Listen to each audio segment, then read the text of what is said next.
NGO.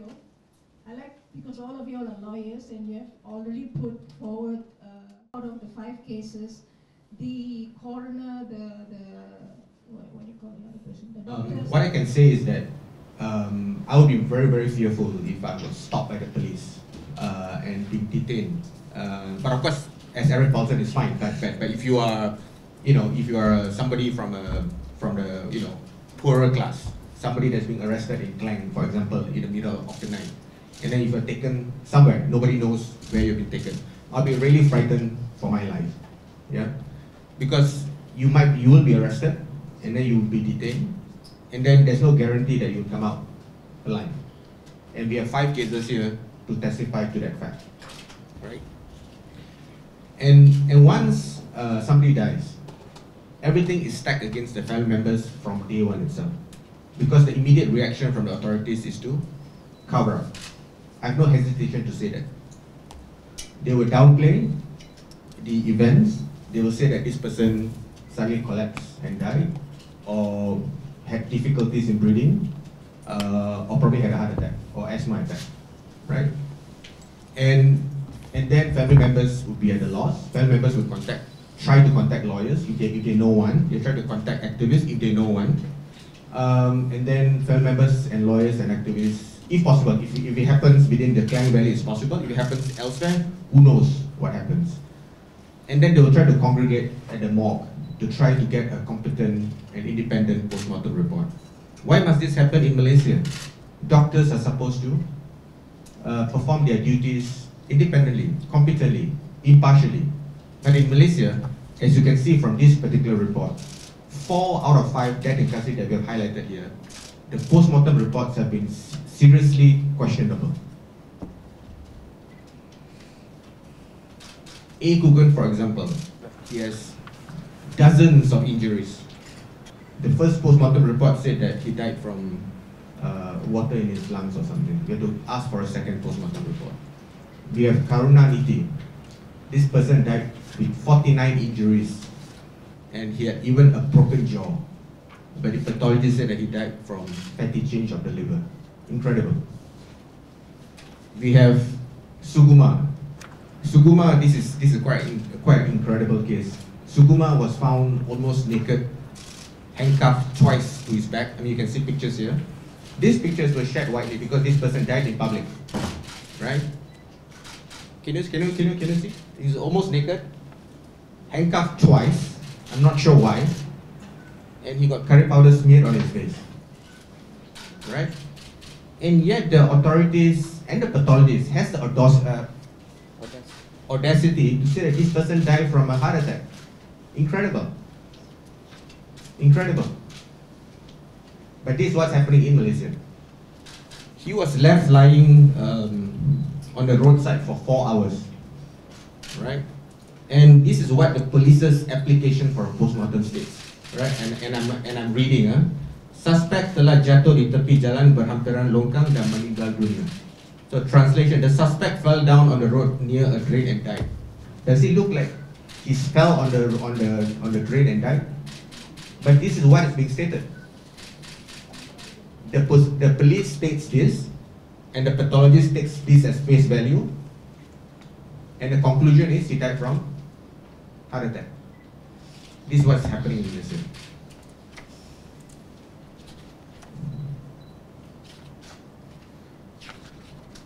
Right. So once you have the post-mortem report, we certify that this person died from natural causes, allegedly. Then what happened next? Then lawyers like Surendran, Latifa, and myself will be helping the family members to try to get some semblance of a justice, right? We hold press conferences, we go to Parliament. Surendran was banned from Parliament, I think twice, for bringing up issues of death in custody in Parliament. Because all the actors involved, from the police, from the hospitals, from the Attorney General's chambers, all of them basically do not want to do anything, right? In the only case that the pathologist decided to do something, right, to say that this person died from torture. So that's the case of Dharmendran.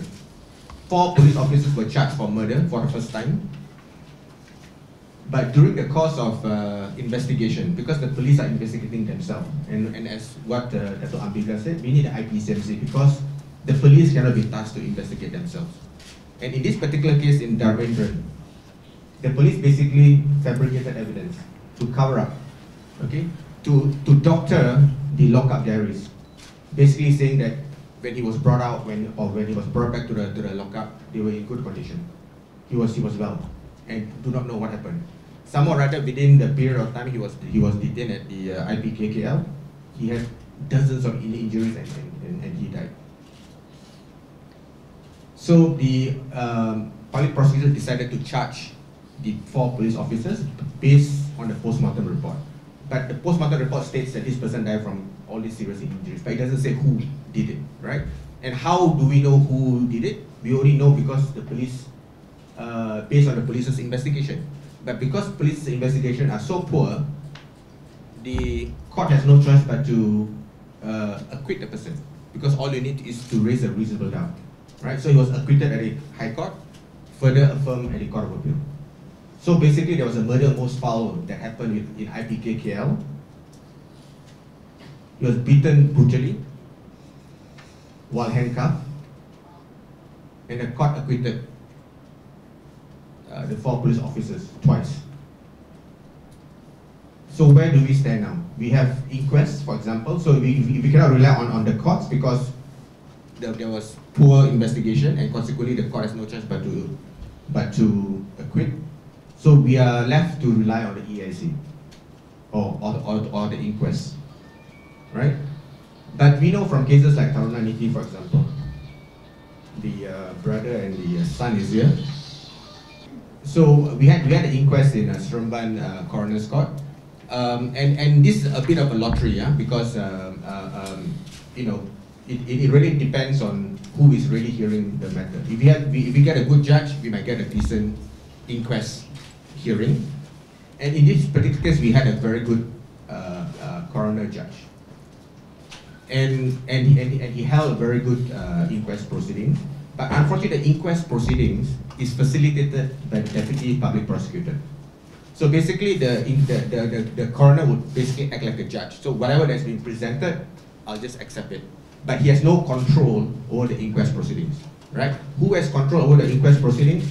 The public prosecutor, right? And in this particular case, it is quite shocking because I handled the case for more than a year, from the inquest until the present position. Right? So, in the case of Karunanidhi, it's one of those rare cases where the CCTV evidence was preserved. Somehow or other, it wasn't destroyed. So the CCTV evidence clearly showed that Karunanidhi, he wasn't well, and he wasn't fit to be detained because you know, he was, you know, he wasn't himself. So he needed to be sent to the hospital. He was talking to himself, etc., etc. So the police officers, instead of sending him to the hospital because he wasn't mentally fit to be detained, instead transferred him from one lockup to another lockup, where he was beaten up severely by other inmates and police officers. And we could see his health getting worse day to day because we had recordings of him for the entire duration he was in the lockup, for 3 days. He was basically, you know, he was lying. He wasn't well, but he was beaten up, and nobody cared. And finally, he died. So when he died, they panicked, and then there's nothing else to be done, right? The body was sent to the Seremban hospital. The pathologist. This is quite incredible. I mean, if I were to tell you this, you'd be very, very surprised. Why would a pathologist say this, right? So she documented his body, 49 injuries, including a broken jaw, right? She did quite a decent, thorough job to actually document the postmortem. But the conclusion was quite incredible. The conclusion said that he died from fatty change of the liver, right? Which basically says that, look, you know, yeah, no one dies from fatty change of the liver because he was a healthy man. but he was beaten up for 3 days and 3 nights, right? But the more incredible thing is this, right? Even in her own pathologist report said that he had mild liver disease. So it wasn't serious enough, but nonetheless the conclusion was that he died from fatty change of the liver, right? But more incredibly, right, because when she opened up his body, she found like serious bruises and contusions and hematoma on the body, which basically meant that he was punched in the chest several times, right? But she made the assumption that these bruises or these contusions came from CPR that was performed on him, but without any basis. So in the post-mortem report, she said that, oh, this could have been caused by CPR done. And guess what? No CPR was done. She just made that assumption. Incredible. Because we know that because there was CCTV, and when he died there for many hours later, and then somebody came in to certify the person is dead, nobody gave him CPR.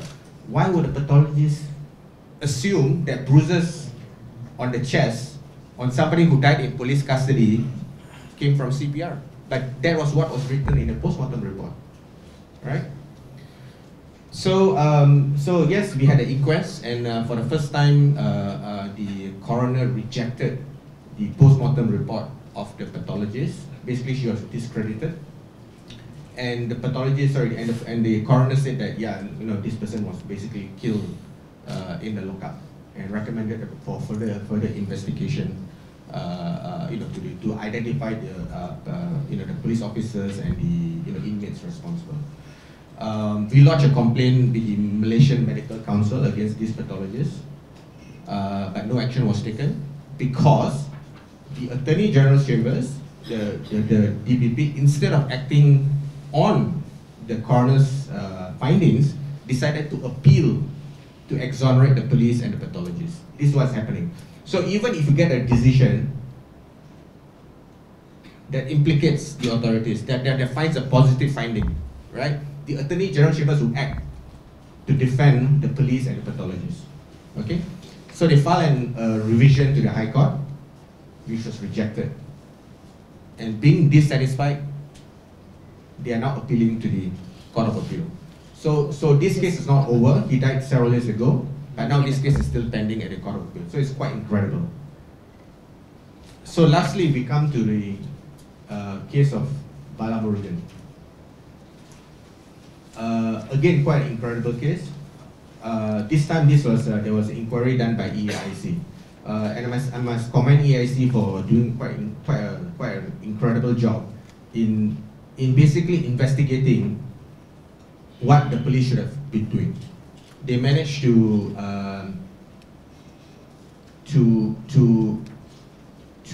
collect evidence. Among them, WhatsApp messages among police officers. So basically what happened is Bala Murugan, together with 2 other persons, were arrested on a suspicion of some theft case. And then immediately they were beaten up brutally. And Bala Murugan had the worst of the beatings. And on the next day, while the remand was being done, Bala Murugan was clearly not well. He couldn't walk. So this was before the magistrate's court in Klang. And he had to be held up by his fellow inmates. And his lawyer saw him, being a very weakened condition, wanted to give him some water, and he basically vomited blood, spit out blood. So, and this was done before the magistrate. So the magistrate saw his condition and rejected the remand application and basically said that, look, this person should be brought to the hospital immediately. And the police decided not to send him to the hospital in direct defiance of the magistrate's court order, and instead fix him up, right? And this is all proven in the EIC report, and we have all the WhatsApp messages that is being kept, right? If I can just read to you, this is in page 28. Right, this is quite chilling. how easy it is for the authorities, for the police to fix you up. Page 28. This is captured from the WhatsApp messages seized by the EIC. Inspektor Husri, OKT ini Bala Murugan, ada banyak kes di Klang Utara, semak semula dengan anggota D9 untuk sangkutkan kes sama yang lain berdasarkan pengakuan rakan sahabat beliau. Then the other message is tangkap sangkut lain dulu dan bawa pergi remansa semula. So basically, when the police officer found out that the remand application was rejected, he decided to check with his superiors, what do I do now? Right, because we want to remand him further. Basically, his superior says that, look, it's all right. Just get a confession from other people involved and just fix him up. So basically, pick a random report and try to fix him up so that he can be remanded further. Okay. And more chillingly, if you go to this particular page, the next page, this is the wife of the deceased.